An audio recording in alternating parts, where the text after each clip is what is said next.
El que esté sin pecado, que le tire la primera piedra.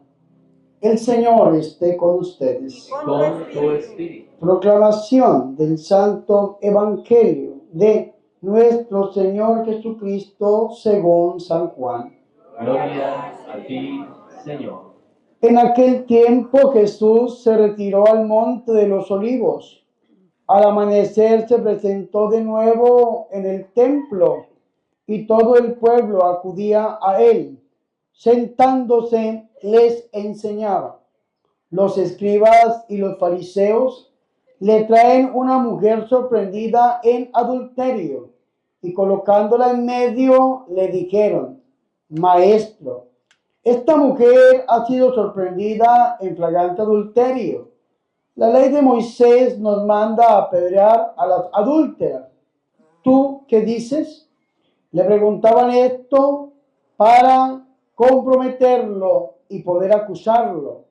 Pero Jesús, inclinándose, escribía con el dedo en el suelo. Como insistían en preguntarle, se incorporó y les dijo: el que esté sin pecado, que le tire la primera piedra. E inclinándose otra vez, siguió escribiendo. Ellos, al oírlo, se fueron escabullendo uno a uno, empezando por los más viejos. Y quedó solo Jesús, con la mujer en medio, que seguía allí delante. Jesús se incorporó y le preguntó: Mujer, ¿dónde están tus acusadores? ¿Ninguno te ha condenado? Ella contestó: Ninguno, Señor. Jesús dijo: Tampoco yo te condeno. Anda y en adelante no peques más. Palabra del Señor. Gloria a ti, Señor Jesús. Que por la proclamación de este santo evangelio sean perdonados nuestros pecados ocultos. Alabanzas a ti, oh Cristo. Ven, Espíritu Santo, a través del corazón inmaculado de tu amadísima esposa, la Virgen María. Amén. Tomen asiento, hermanos y hermanas. Como siempre, es para mí un honor poder estar con ustedes aquí en este retiro. Le doy gracias a Dios por permitirme estar aquí en Colombia, en el Casanare, en Payariporo, en la Granja La Inmaculada. Gracias a ustedes también por venir a este gran retiro. El siguiente, ya saben, es el 6, 7 y 8 de junio. Retiro en honor al Sagrado Corazón de nuestro Señor Jesucristo. Hermanos, hoy es domingo quinto de Cuaresma. Ya entramos a la recta final de esta Cuaresma. El siguiente domingo es Domingo de Ramos y el siguiente domingo es Domingo de Resurrección o de Pascua. Escúchenme muy bien, hermanos, porque el Señor nos ha regalado a nosotros un texto bíblico para poder compartir este retiro. El texto que Dios nos ha regalado es Evangelio de San Marcos, capítulo 1, versículos 12 y 13, que nos habla a nosotros de ¿qué? De las tentaciones que sufre el Señor. El Evangelio de Marcos es muy escueto, solamente dice que por 40 días fue tentado por el diablo. No dice absolutamente nada más. Mateo, a su vez, en el capítulo 4, y Lucas nos hablan un poco más acerca de estas tentaciones que el Señor Jesucristo sufrió allí en el desierto. Sin embargo, mis hermanos y mis hermanas, yo les decía ayer que había una idea que no se me quitaba de la cabeza, porque hay un texto que es el texto peirazo o peirazo en griego, que traduce como tentar. Pero ese texto, ese verbo en griego, no solamente aparece en las tentaciones que el Señor Jesucristo sufre allí en el desierto, sino que ese texto avanza, aparece a lo largo y ancho del Nuevo Testamento, sobre todo cuando hay personas que se acercan a Jesús con una doble intención. Una intención de acusarlo, una intención de hacerlo caer, una intención de buscar la caída del Señor para poder llevarlo a la muerte. Y este texto lo encontramos hoy, pero de una manera diferente. Yo estoy pero totalmente impresionado porque el texto peirasó o peirazo aparece con un prefijo, una palabra que se antepone al texto, que es la palabra eka. Eka peirasó, es decir, este texto que encontramos hoy dice que la tentación que le quieren poner al Señor Jesucristo es una tentación que se intensifica de una manera tan terrible que no solamente se acercan para probarlo, para tentarlo, sino que tiene tanto énfasis que es una tentación total y se acentúa verdaderamente en la prueba. Es decir, estas personas que se han acercado a Jesús son más malas que el mismo diablo. Son más perversas que el mismo demonio. Se acercan con una intención más dañina que el padre del mal, que es el demonio. ¿Y qué personas se acercan a Jesús? ¿Qué personas se están acercando a nosotros? ¿Será que a nosotros se nos está acercando gente que es más mala que el mismo diablo? Vea qué terrible esto. Pero ustedes dirán, Padre, ¿y cuáles son esas personas que se acercan a Jesús? Pues estas personas que se acercan a Jesús se acercan en un contexto bastante interesante. Es la perícopa bíblica de la mujer adúltera, que algunos dicen que está en San Juan 8:1, pero verdaderamente si usted lee la Biblia con mucho detenimiento, usted tiene que caer en la cuenta que el texto de la mujer adúltera inicia desde San Juan capítulo 7, versículo 53.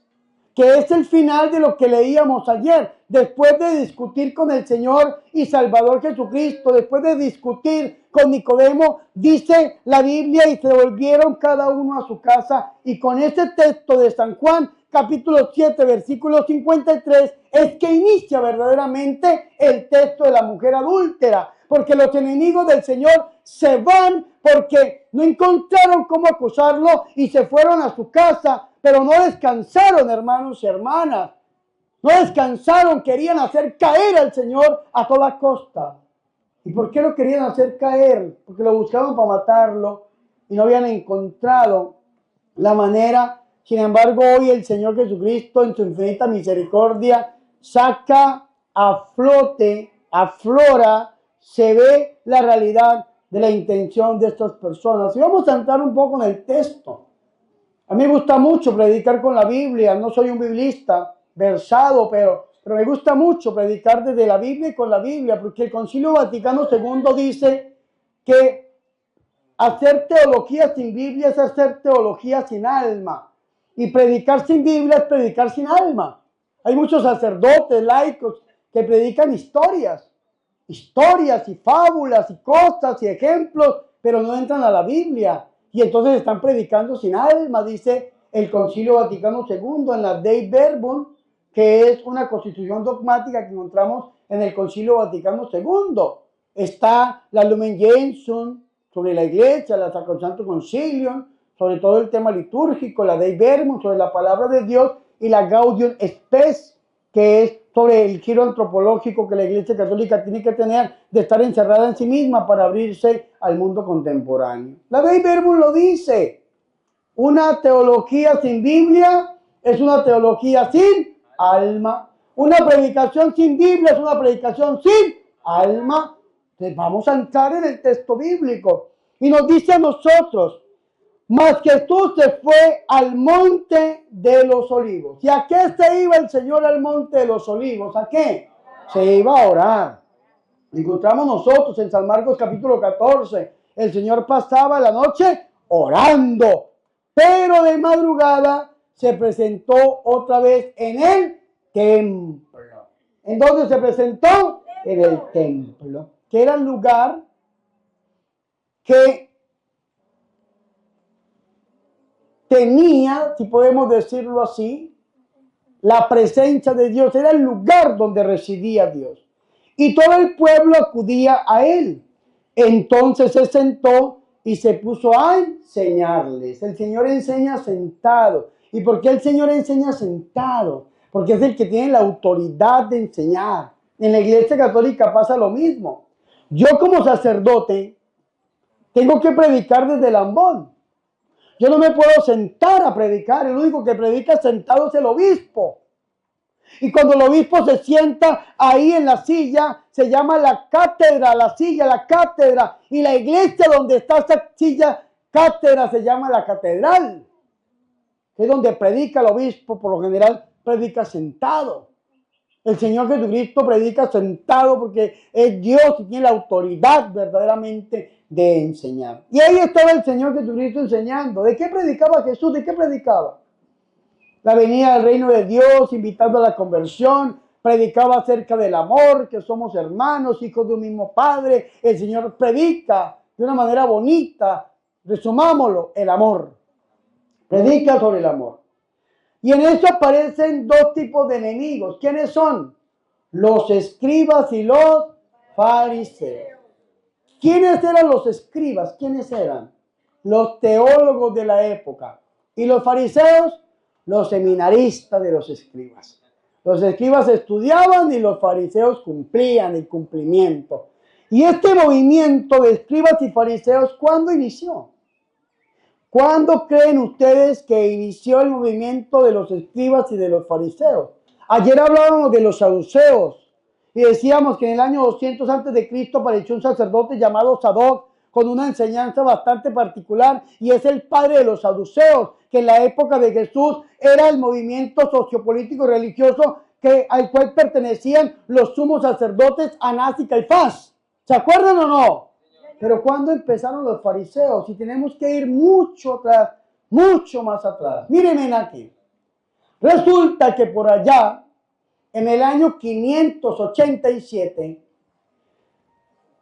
la tierra prometida, Jerusalén, Canaán, hoy en día el Estado de Israel, pero la ciudad de Jerusalén fue sitiada por un imperio llamado el Imperio Babilónico.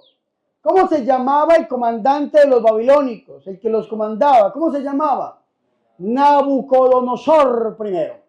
En el año 587 llegó Nabucodonosor y con todo su ejército sitió Jerusalén. Duraron 10 años. Desde el 97 lo estaban sitiando 10 años para poder entrar en Jerusalén. Y al final decidieron destruir todo. Acabaron con todo.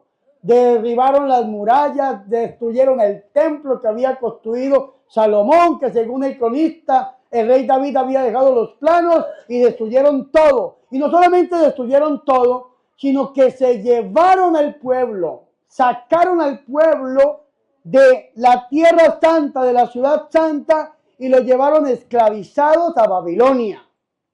Y duraron 49 años, casi 50 años, exiliados en Babilonia. Allá le daban culto al dios Marduk y hacía una cantidad de cosas terribles en Babilonia. Pero no hay mal que dure 100 años ni cuerpo que lo resista, decía mi mamá. Resulta que se levantó otro imperio más grande. ¿Cómo se llamaba el imperio más grande? El imperio persa. Y un hombre llamado Ciro, el rey de Persa, que no era judío, pero los judíos le decían que era el elegido para liberarlos. Ciro destronó a los persas y permitió que volvieran los judíos a la ciudad santa para reconstruirla. Leas en el libro de Esdras y Nehemías y ustedes van a encontrar el sacerdote y el político que reconstruye el templo y la muralla, la ciudad. Nehemías, el político, reconstruye las murallas. Esdras, el sacerdote, reconstruye el templo. Viene una reconstrucción no solamente física, sino espiritual. Y entonces el pueblo se preguntó, ¿por qué razón, si somos el pueblo elegido, duramos 50 años, desde el 587 hasta el 538, esclavizados en Babilonia? ¿Y saben cuál fue la respuesta? Porque fuimos infieles a la ley, porque nos alejamos de la palabra, porque olvidamos la palabra, porque olvidamos las leyes de Dios. Y entonces dijeron, y para que Dios nos bendiga, ¿qué tenemos que hacer? Cumplir la palabra y empezó el cumplimiento por el cumplimiento, pero ahí en el año 538, con los sacerdotes que volvieron del exilio de la Babilonia, sencillamente inició el movimiento fariseísta. Para nosotros fariseo significa hipócrita, traicionero, pero fariseo significa el que cumple. Ese es el fariseo, el que cumple. Ellos se creían los elegidos para cumplir la palabra.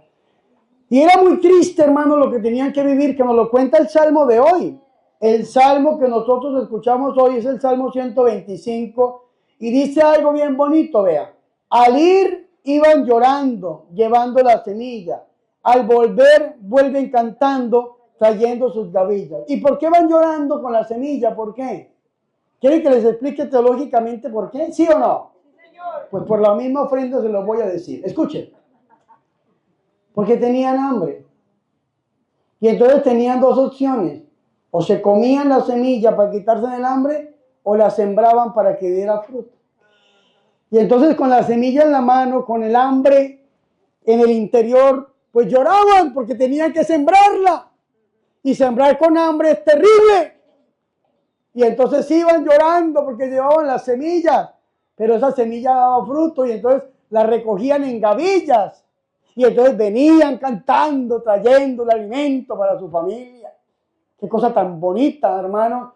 Y entonces el ir con hambre significa el destierro. Y el volver con la semilla significa la bendición de Dios. Ellos vuelven y empiezan a cumplir. Pero vea qué terrible esto, porque se vuelve en el cumplimiento por el cumplimiento. ¿Y saben cuál es el problema del cumplimiento? ¿Saben cuál es? Que cumplo y miento. Ese es el problema del cumplimiento, que cumplo y miento. Y entonces se volvieron cumplidores de la ley hasta la última tilde y el último punto tenían que cumplirlo. ¿Cuántas leyes hay en el Antiguo Testamento? En el Antiguo Testamento hay 10 mandamientos, ¿cierto que sí? Pero ¿cuántas leyes tienen los judíos en el Antiguo Testamento? 613 leyes. Y para que fuera un judío, un fariseo santo, justo, tenía que cumplir hasta la última tilde y el último punto de la ley. Y entonces esto al final se les convirtió, fue en una verdadera esclavitud, tanto que utilizaban la misma palabra para hacer caer a los demás, para llevar a los demás a la ruina y a la destrucción. Y por esta razón es que utilizaban la palabra, utilizaban la Biblia para su propio beneficio, para su propia apetencia. Y fue lo que intentaron hacer con Jesús de Nazaret. Estos fariseos y escribas se acercaron y vea qué hipocresía tan terrible, hermanos. Peirazo. Es decir, se acercaron para tentarlo de una manera más terrible que la misma tentación del diablo, utilizando la palabra, la Biblia. Uy, hermanos, que esto es terrible. ¿Cuánta gente a nosotros nos pone a prueba utilizando la misma palabra, la misma Biblia? Hay gente que anda con la Biblia debajo del brazo, hablando mal de la Virgen. Hay gente que anda con la Biblia debajo del brazo, hablando mal de la iglesia. Hay gente que anda con la Biblia debajo del brazo, acabando con los hermanos. ¿Saben qué se llama eso? Una tentación peor que la satánica, porque utilizan al mismo Dios para hacer caer a los demás. Los escribas y los fariseos le llevaron a una mujer sorprendida en adulterio y la ponen en medio y le dicen, ¿cómo le llaman? Maestro. ¿Cómo le llaman? Esta mujer ha sido sorprendida en flagrante adulterio. ¿Qué significa flagrante adulterio? Que la agarraron con las manos en la masa, en el acto en sí. La agarraron en adulterio, pobre mujer. Estaba con su amante por allá y se metieron los fariseos y la sacaron de la peor manera y se la llevaron ¿a quién? A nuestro Señor y Salvador Jesucristo. Y vea lo que dicen. Moisés en la ley, Moisés nos manda en la ley a apedrear a estas mujeres. Y tú ¿qué dices?, le decían a Jesús. Hermanos, mírenme aquí. Una mujer adúltera es tomada en el acto en sí y se la llevan y se la botan a los pies de Jesús y le dicen, maestro. Este tipo de mujeres, la ley de Moisés nos manda a matarla a pedradas, a lapidarla. ¿Y tú qué dices? ¿Ustedes quieren saber qué dice la ley? ¿Quieren saber? Les voy a leer Levítico, también está en Deuteronomio, pero me gusta más Levítico, 20:10. Si un hombre comete adulterio con la mujer de su prójimo, serán castigados los dos con la muerte, el adúltero y la adúltera. Palabra de Dios. ¿Y a quién llevaron ahí a los pies de Jesús? ¿A quién? ¿Y en dónde estaba la mujer? ¿Con quién estaba? ¿Con el marido? No. ¿Con quién? Con el amante. Y estaba adulterando, porque el adulterio es meterse con la mujer de otro o con el hombre de otra. Eso es adulterio. Y sin embargo, ¿qué pasó con el adúltero? No lo llevaron porque tal vez era un fariseo igual que ellos. ¿Y por qué dice que era un fariseo igual que ellos? Porque algunos textos bíblicos dicen que cuando el Señor se puso a escribir, algunos textos históricos, cuando el Señor se puso a escribir, dice que empezó a escribir los nombres de los clientes de esta adúltera. Y el nombre de los clientes eran todos aquellos que estaban ahí tratando de matarla. Eso es una hipótesis que dicen. Sin embargo, vea qué hipocresía tan terrible. No llevaron al hombre, llevaron solamente ¿a quién? A la mujer. Y la llevaron, pero vea lo que dice la Biblia. Dice, Moisés nos mandó en la ley a apedrear a estas mujeres. ¿Tú qué dices? Esto lo decían para tentarlo, para tener de qué acusarlo. Digan conmigo, esto lo decían para tentarlo y para tener de qué acusarlo. Otra vez, esto lo decían para tentarlo, para tener de qué acusarlo. Y ahí donde está este verbo pedazó, es decir, una tentación peor que la satánica. ¿Cuántas personas se acercan a alguien con una doble intención? Mírenme aquí. Hay un santo, patrono de los predicadores en la Iglesia Católica. ¿Cómo se llama el patrono de los predicadores en la Iglesia Católica? Ay, ¿no saben? Pues yo tampoco. San Juan Crisóstomo, el boca de oro. Cuando lo exhumaron tenía la lengua incorrupta, igual que San Antonio de Padua, la lengua incorrupta. Pero el patrono es San Juan Crisóstomo, el boca de oro. Y San Juan Crisóstomo habla del cristiano y del hipócrita. Ustedes saben que una palabra que se antepone es un prefijo y una que termina es un sufijo. Todo sufijo terminado en ta es la negación absoluta y todo sufijo terminado en ma es la afirmación. Un ejemplo, una palabra terminada en ma, idioma. ¿Qué es el idioma? La lengua oficial de un pueblo. Y esta misma palabra terminada en ta, ¿cómo se dice? Idiota. Idiota. ¿Quién es el idiota? El que niega su identidad. El idiota. ¿Y quién es el hipócrita? Hipócrita. Hipócrita. ¿Quién es? El que niega sus sentimientos. Estos fariseos están siendo hipócritas porque están negando el verdadero sentimiento, el verdadero sentido con el que se acercan al Señor Jesucristo, porque se están acercando y llamándolo maestro, no porque crean en Él, no porque quieran ser discípulos, lo están llamando maestro porque son hipócritas y lo quieren hacer caer, lo quieren tentar. ¿Cómo se está acercando usted a los demás? San Juan Crisóstomo decía, ¿cuál es la diferencia externa entre un cristiano y un hipócrita? ¿Cuál es? Mire la cara del hermano que tiene al lado. Mire la cara, mírelo a los ojos. Mírelo a los ojos, mírelo.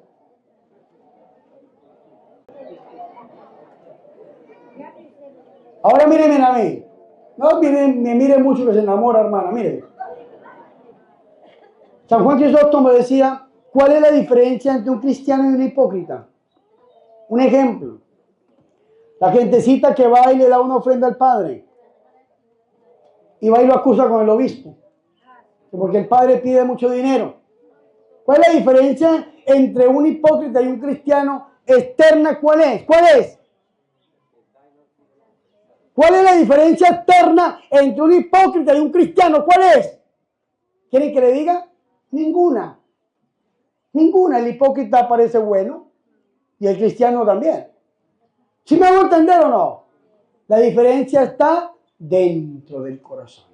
La intención que hay en el corazón. Y a nosotros nos falta discernimiento para saber cuál es el sentimiento de estas personas. Al Señor Jesucristo no, porque el Señor conoce el corazón. El Señor no se deja llevar, hermanos y hermanas, por lo externo, sino que el Señor conoce lo interno, porque es Dios.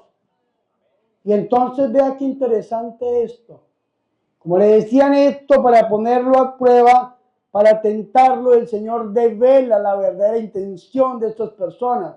Ojalá que nosotros tuviéramos ese discernimiento para cuando se nos acerque una persona mala, poder saber que esta persona viene a hacernos el mal y poderlo revelar también.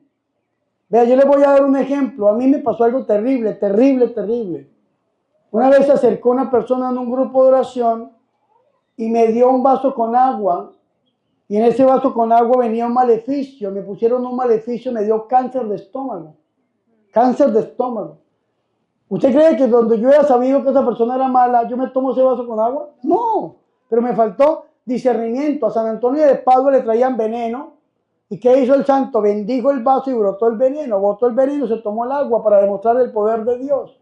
Pero tenía discernimiento. San Benito, el patrón de los exorcistas. Ustedes lo ven ahí con un vaso y una culebra, una serpiente. ¿Por qué? Porque bendijo la bebida y brotó una serpiente. Porque tenía discernimiento. ¿Cuántas personas? San Pedro. ¿Se acuerda de San Pedro cuando se acercaron a aquellas familias? ¿Cómo se llamaban?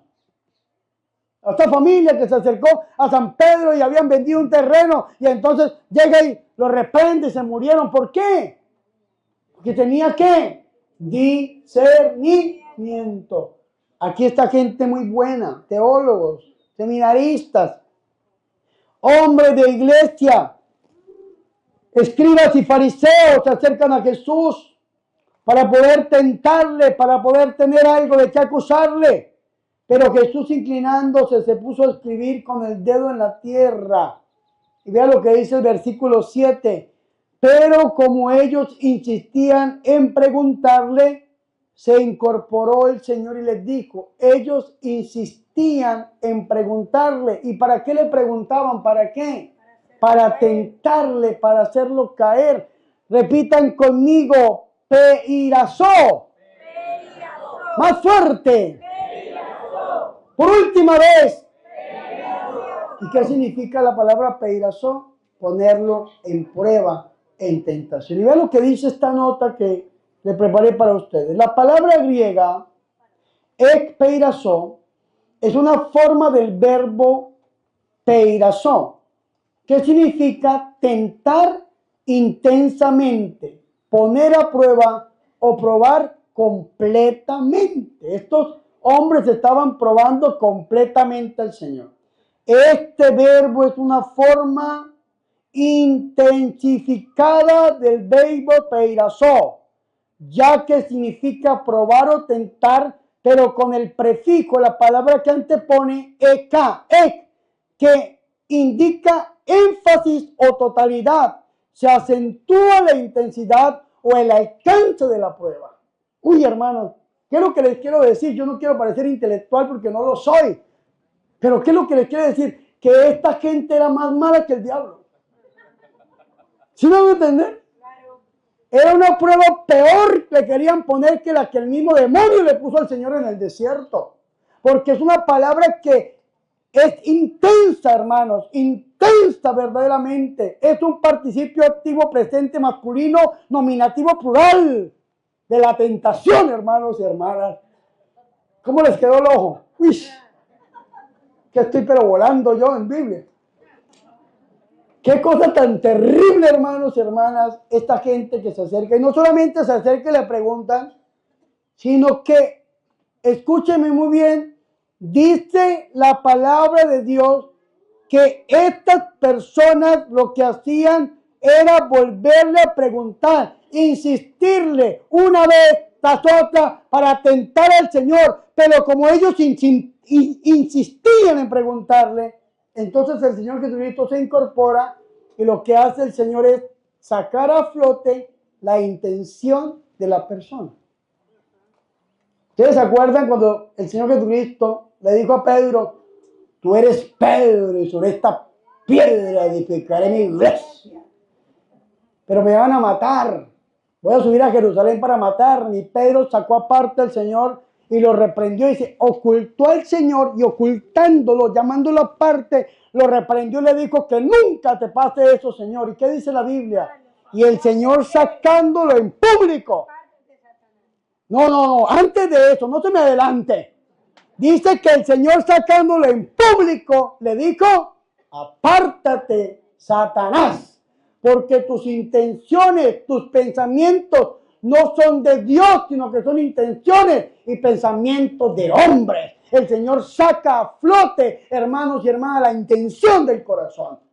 Amén. Fuertes aplausos al Señor Jesús.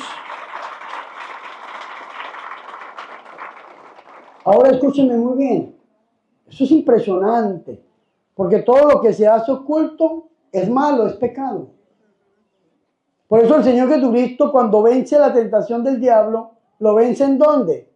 En el desierto, a escondidas, privadamente. Pero lo primero que el Señor hace cuando sale a su vida pública, ¿qué es? ¿Qué es lo primero que el Señor hace cuando inicia su vida pública? ¿Qué es? Expulsar un demonio.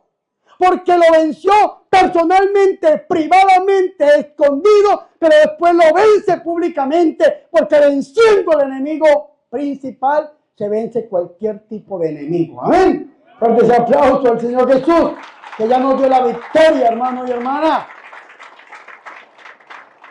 Todo lo que se haga escondido es malo. ¿Por qué cree que las artes ocultas son malas? El mismo celular. Si usted no es capaz de soltar su celular porque le tiene 1000 claves, es porque hay algo. Yo no quiero meter en problema a los casados y a las casadas. Pero si su esposo no le da la clave de su celular, es porque hay algo.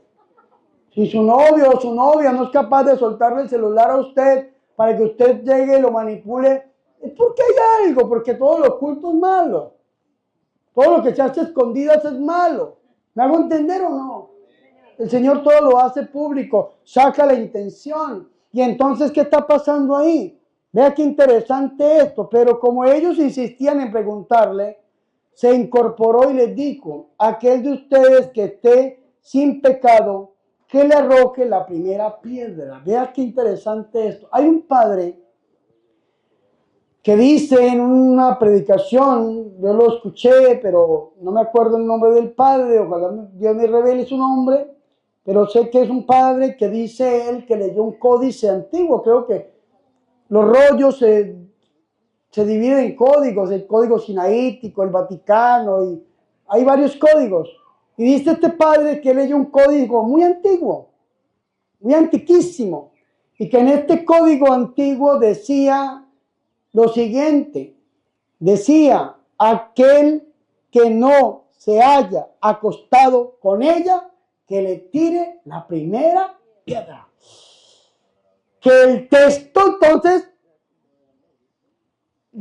recobra una lucidez fuerte, porque los que estaban alrededor de ella eran hombres.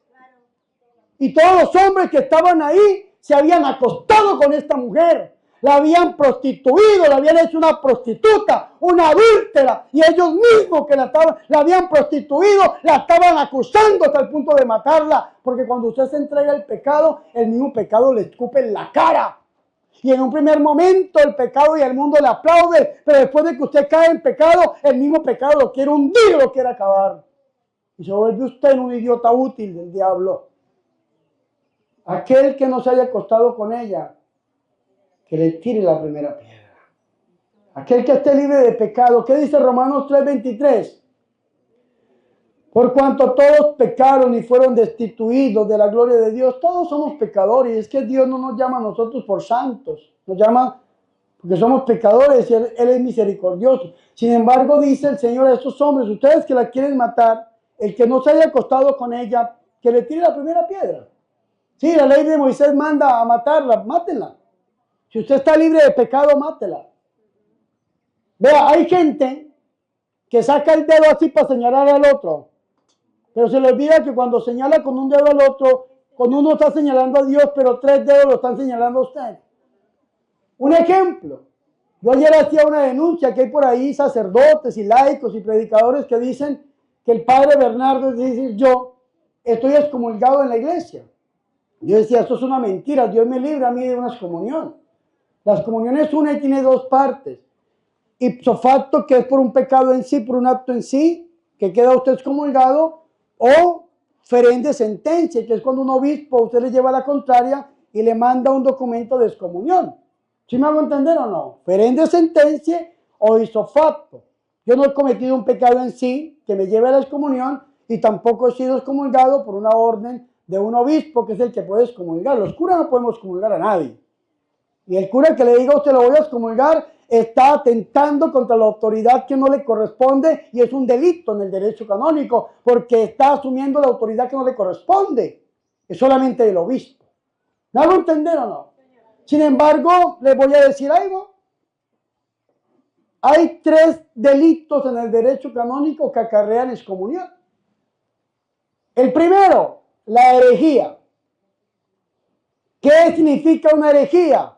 Negar una verdad de fe. Y si usted como sacerdote, perdóneme, niega la asistencia del demonio, usted es un hereje porque la asistencia del diablo es un dogma y usted está excomulgado por la Iglesia Católica. Porque cometió un delito que se llama negar una verdad de fe. Si usted niega la virginidad de la Virgen, si usted niega la presencia de la Eucaristía, si usted niega algún dogma, usted está atentando contra la Iglesia. ¿Me hago entender o no? La apostasía, ¿qué es la apostasía? Negar la fe. Yo no sé si en Colombia pasa, pero en México pasa muy seguido. Son filas y filas de gente apostatando, negando el bautismo. Pero ¿cuántas personas, hermanos y hermanas, han cometido apostasía negando la fe en la Iglesia Católica y yendo en contra del mismo bautismo? Cuando se van a los evangélicos, a los protestantes, ¿qué le dice el pastor? El bautismo católico no es válido, venga, lo meto en río. Usted está cometiendo un pecado de apostasía y usted está excomulgado por la Iglesia Católica. Hay otro pecado que se llama el cisma. ¿Y qué es el cisma? Dividir la iglesia, ir en contra del Papa, a sacar un rancho aparte en la Iglesia Católica y usted está dividiendo la iglesia, mutilando la iglesia y está usted cometiendo un pecado de cisma. Sobre todo atacar al Santo Padre, al Papa y decir que no es el Papa. Usted está excomulgado por la Iglesia Católica. Y hay un pecado que acarrea excomunión, el aborto. Si usted como mujer o como hombre abortaron, están excomulgados por la Iglesia Católica. Y si no se ha confesado, la confesión, en la absolución, no solamente le perdonan el pecado, sino que le levantan la sentencia. Si usted abortó y no se ha confesado, está en excomunión. Es muy fácil sacar el dedo para el otro, pero véase usted mismo. Estas personas estaban sacando el pecado de esta mujer. Hay que matarla, hay que lapidarla, pero ellos mismos la habían llevado a esta situación. ¿Y qué dijo el Señor? El que no se haya acostado con ella, el que esté libre de pecado, que tire la primera piedra. E inclinándose de nuevo, escribía en la tierra. Vea que el Señor no escribió nada, excepto esto. ¿Qué escribió el Señor? Hay un autor que dice que escribía los nombres de los clientes de esta mujer. Todos eran fariseos, escribas, teólogos y seminaristas. Y el Señor escribía, escuchen esto, ellos al oír estas palabras se iban retirando uno tras otro, comenzando por los más viejos. Y se quedó solo Jesús con la mujer que seguía en medio. Se fueron todos. porque ninguno estaba exento de pecado. Se fueron, comenzando desde los más viejos, porque tal vez eran los primeros clientes que había tenido esta mujer a lo largo de su vida. Y entonces ahí está la pecadora y se queda sola ¿con quién? Con Jesús. Aquí quiero hacer una lectura espiritual que la hacía el Padre Pío de Peclechina. Esa mujer pecadora es usted y Jesús es Dios. Es su alma y la mía frente a Jesús en el sacramento de la confesión. Escuchen.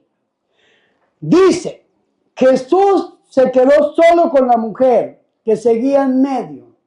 Incorporándose, ya dejó de escribir, se levantó y Jesús le dijo, mujer, ¿dónde están? ¿Nadie te ha condenado?